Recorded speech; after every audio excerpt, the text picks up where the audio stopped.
Thank you for turning to page 121. Today we're going to take a look at Dragon number 73, out for sale 40 years ago this month. Another good issue of the Dragon during my opinion, the height of its best run. We're going to take a look at the cover to cover on this guy, and we're going to take a look at the Inner Planes and the Duelist that are both brought out in this. Also, just a quick reminder, subscribers, please do. Channel's growing nicely, but it can always grow faster. And of course, Patreons, I appreciate all my patrons, but if there's anything you can do to help out on Patreon, please take a look at it. I am offering rewards. That's it. Back to the important stuff today. Dragon number 73, out 40 years ago this month. Today on page 121. This issue of Dragon was out in May of 73. I remember buying it. I always liked the cover. I like to think that those are normal-sized humans and those are really big frogs. I know they're supposed to be sprites or something. Okay, we open it up, and of course we have ads right inside the front cover. We have Harn, the dawn of a new fantasy world. I had a few Harn products over the years. They were pretty good, actually. And then Rolemaster, ICE's complete fantasy role-playing game system that focuses on realism. If you're looking for charts, this is the guy for you. I played Rolemaster a few times. You have to be ready to roll a lot of dice to figure out what happened. And here we have the table of contents, May of 83. And we have a letter from the editor, from Kim Mohan. And then letters from fans, criticisms and praise for previous articles. And that continues on. We get a look at Game Masters Hobbies, Inc., Adventure Gaming Specialists. These guys are out of San Francisco, California. We get a look at Pentatestar, a fantasy board game of magic and strategy. I don't remember that guy at all. From Adventure Games in Minnesota, St. Paul, Minnesota. And Dragons. Feel the power of the dragon when you wear Chicago-style dragon jewelry and necklace. Chicago-style products from Solana Beach, California. Okay. And then if strategy isn't your game, Crypts of Chaos will eat you alive. This was for the Atari system. VCS, Video Computer System, I believe that means. And here we have the Duelist, a chaotic non-player character who likes to make people pay. I'm not going to dwell on this too much because I'm going to be looking at him as part of my NPC series. It's going to continue player characters from D&D, specifically NPC classes that were played at my table, and believe it or not, the Duelist was one. So I'll take a longer look at him in a future video. So we're just going to kind of go through here. The class is interesting and well thought out. There were a few problems as far as him going in dungeons and stuff. That's not what he did. But I'll address that when I do that video. And now we have From the Sorcerer's Scroll by Gary Gygax, The Inner Planes, a new way to look at the AD&D world. So we got a new model for the Inner Planes. We most importantly got the planes of air, earth, water, and fire, but we got the para-elemental planes, ice, vapor, heat, and dust. And then we got to look at some ways to visualize the planes, the way they're stacked, and then inside a cube, a tesseract, and then a cube to cut out. You could cut this guy out, blank page on the back. You could cut it out and make it into a cube that would show all the relative planes, including ooze, steam, lightning, smoke, vacuum, salt. Interesting. I never really cut stuff out of my Dragon magazines, obviously, so, but I did like the article. It was good. And then we get an ad for Adventure in the Valley of the Tiravel. This is from Game Lords in Gaithersburg, Maryland, and your source for a wide range of figures and games. The Tin Soldier in Springfield, Massachusetts. Blank page for your cube. Now TSR Hobbies offers you the best of both worlds.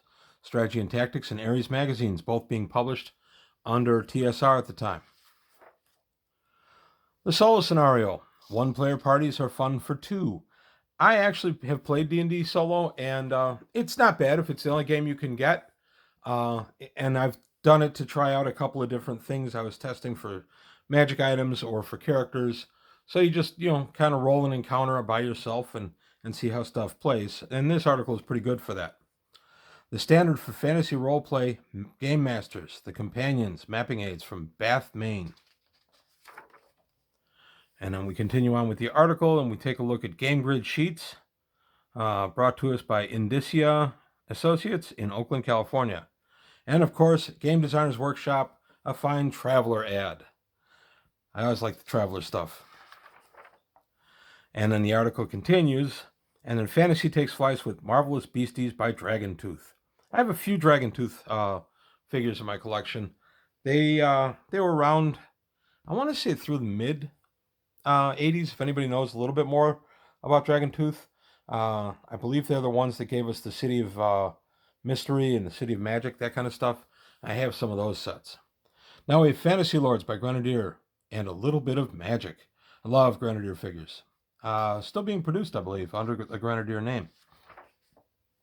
The Ecology of the Catoblepus, or looks can be very deceiving. I am going to take a look at this article as well because I thought there was a neat little twist in here by the authors Chris Elliott and Richard Edwards. So I'm going to look at this down the line. The Whole Half Ogre, Ideas for Finishing What E. Gary Gygax Started by Roger Moore. We had half ogres in our game. I played one named Mongo Grossberger. That's a combination of two very large characters from old movies. Let me know if you know who I'm talking about. And here we have an ad for the exciting world of adventures at Dungeon Quest 2, a gaming convention in Kansas City, Missouri. June 3rd, 4th, and 5th in 1983. So hurry, get your tickets now. Game Aids, Do Your Own Thing for Mayfair Games out of Chicago. And then Different Worlds Magazine.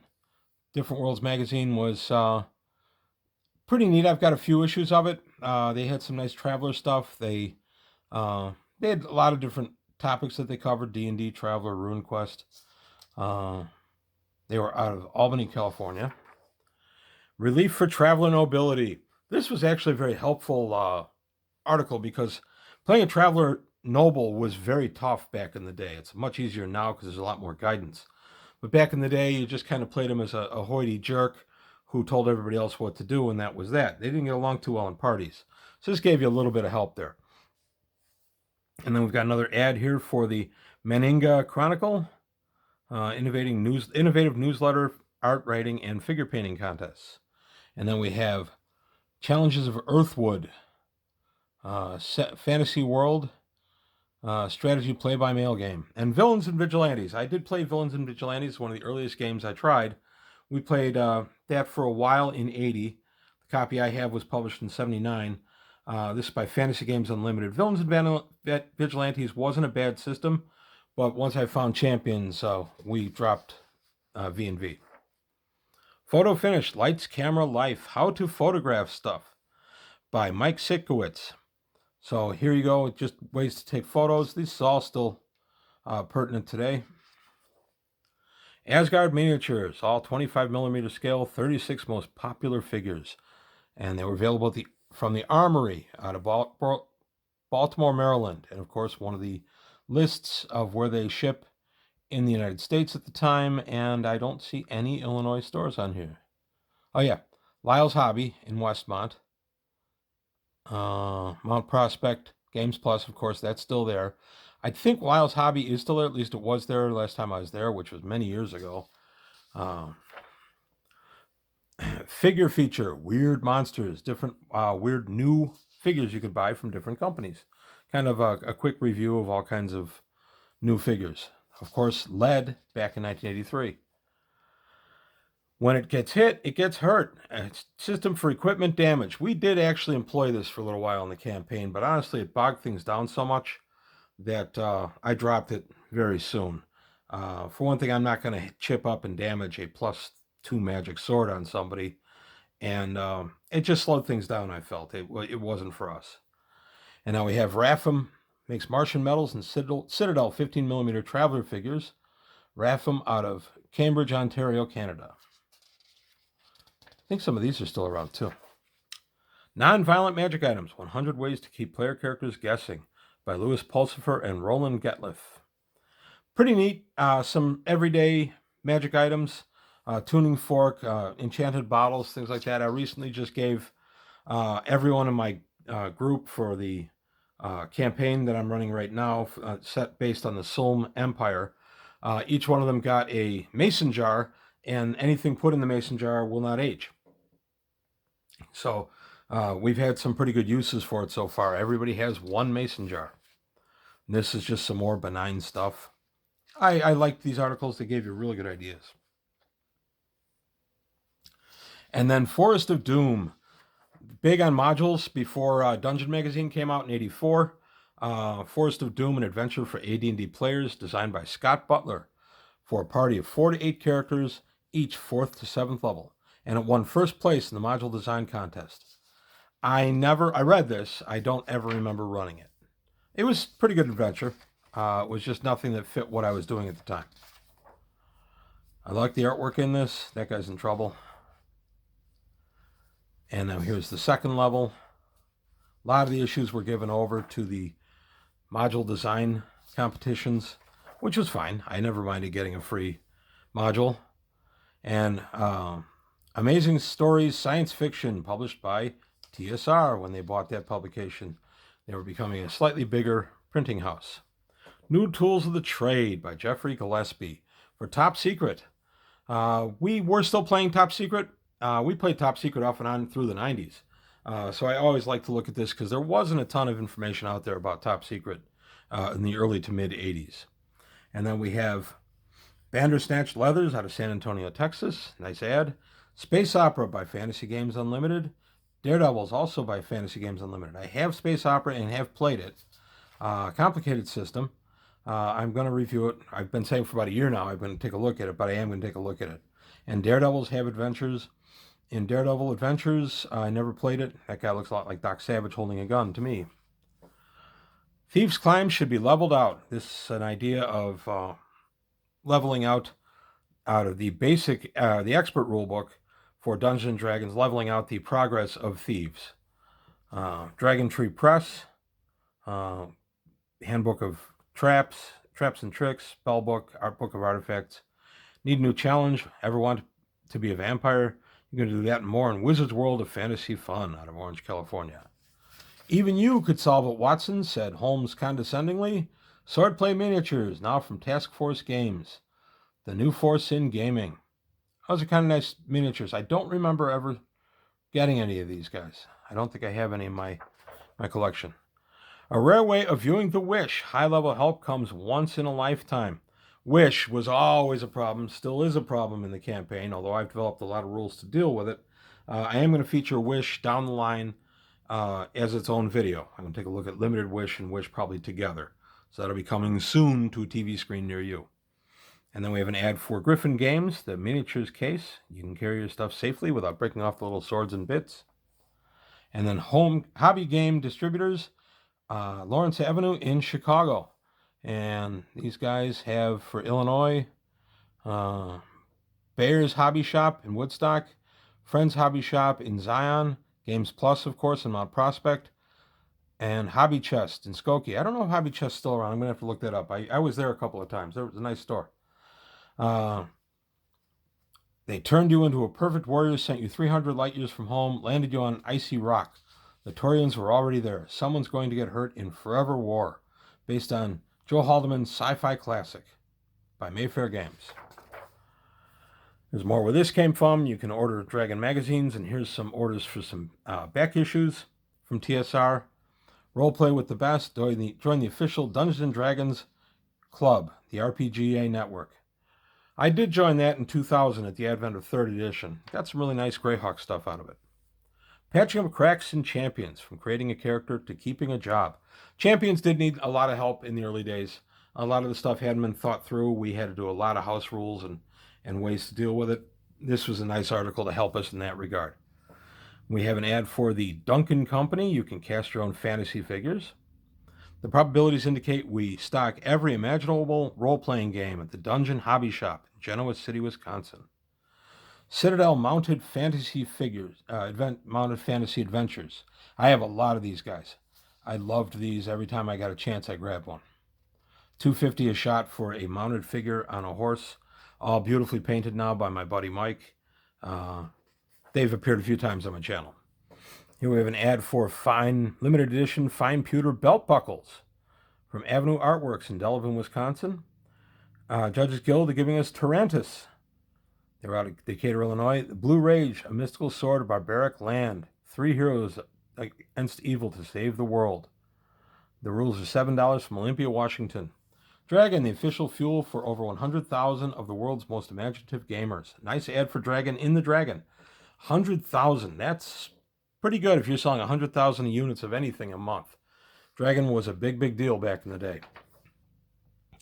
The Sagittarian, fiction by Jessica Amanda Samuelson. Salmonson. My apologies on butchering your name. I read it back in the day. I don't really remember much about it. The Ral Partha Air Force is airborne. Ral Partha. I always liked this eagle guy. Up on a Soapbox by Roger Moore. All for one, not one for one. Selfish motives have no place in gaming. Very true. A lot of how-to gaming articles in Dragon back in these days, and pretty useful because, especially in these days, in the early days of D&D, and I count anything up to about the advent of Unearthed Arcana in '85, the early days, and there were a lot of problems with people being selfish, wanting to grab all the treasure themselves. Alignments helped a bit, but you still had some things to work out as the DM. I have an ad for RuneQuest Pavis, Threshold to Danger by Chaosium. Combots, gladiatorial robots, battle to the end in this game of the future by FESA. So an early offering from FESA. Castles by Carol, an ongoing series. This shows us the Leeds Castle. I like these. These are neat. Star Trek, the correspondence game. You can play by mail. You can play with people you've never even met. What a concept. Time, Money, and the Goon Show, File 13. And this is Tom Wham just cleaning up a little bit of his File 13 game that had been in the April issue. Moonglaze-based Clavius is too basic, so a review of that game, which was set in the far future date of October 28th, 1996. We have an ad for Wizard's Corner, Saskatoon's fantasy role-playing game center in Canada. Mercenary Spies and Private Eyes, It's a Steal, and this was brought by Blade, division of Flying Buffalo. Grav Armor, a game to give tanks for. A little pun there and there. Nice little review there. Dragon Master, a classy looking card game, an early card game. Back issue sale, large selection of Dragon magazines at American Creative Games in Mount Prospect, Illinois. I don't remember them. Looks like this might have just been somebody working out of their house. Gold. You could pick up a real piece of gold in the Fantasia Gold Rush. And then we have Use of Magic Dragonbone. I did see a couple of those pop up the table now and again.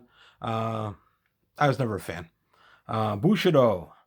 Now samurai serve their lords, their honor and the code of Bushido. Now you can too. Fantasy Games Unlimited. We're still feeling the ripple effect from the movie and the TV miniseries Shogun. Lots of Japanese stuff in the early 80s. We also had Wolverine take on a decidedly Japanese flavor for a while around this time. Spawned a lot of Japanese interest. The Palladium books of Weapons and Armor and Weapons and Castles. A Gamer's Guide. Beginning in June of '83, Dragon, our readers and advertisers will benefit from a new feature of the Gamer's Guide. We'll offer a wide selection of advertisements and notices directed specifically at the ever-growing audience of game hobbyists. So we have an index to the advertisers. First Con in Glassboro State College, Glassboro, New Jersey. Get your tickets June 24, 25, 26, 1983. Better hurry. There's a convention schedule. I always like looking at this guy in the Dragon. The only one I ever went to was Gen Con. There were a couple of local conventions that obviously didn't make it in here. Gen Con, this would be Gen Con 16 game update. I was not at that one. My first Gen Con was '84. Battle Mats and Mega Mats. Berkeley Game Company, Berkeley, California. I still have a Mega Mat around here. New Castle Creations, Villains and Vigilante Miniatures. I don't have any V&V minis. We have Out on a Limb. This is just the last of the letters to the editor. 1983 Strategist Club Awards. You can vote for who should get honored.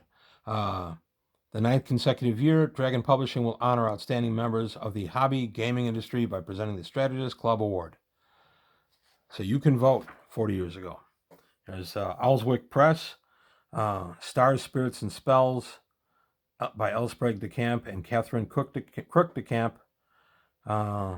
Looks like just a bunch of RPG stuff you can buy. What's new with Phil and Dixie? I always liked What's New with Phil and Dixie. Very often I would just flip to the comic section, just like reading the newspaper. And Wormy. Jim Wormy is never finished. And then Dragon Mirth. Usually some pretty good gags in there. And then inside of the back cover is an ad for Star Frontiers, which was pretty new at the time. And I liked Star Frontiers. That was a lot of fun. And then coming out, J.R.R. Tolkien's Middle-earth, MERPS, Middle-earth role-playing system. Good system. Had a bunch of stuff for them. Complicated. Best I could say. But there we have it. That's a brief look at Dragon number 73. This one had the unique feature of having two different articles that I'm going to take a look at in the future, which is the Duelist and the Catoblepus. So let me know what you think about this issue. I really enjoyed it. I remember buying this one and coming home, and I think the first article I read out of this was the Inner Planes. I'm a big plane travel guy in AD&D, and any information I could get back in the early 80s was very helpful. So there you have it. I want to thank you for your time. Thanks for watching. Please leave some comments. If you liked what you heard and saw, please like and subscribe. And I'll see you next time on page 121.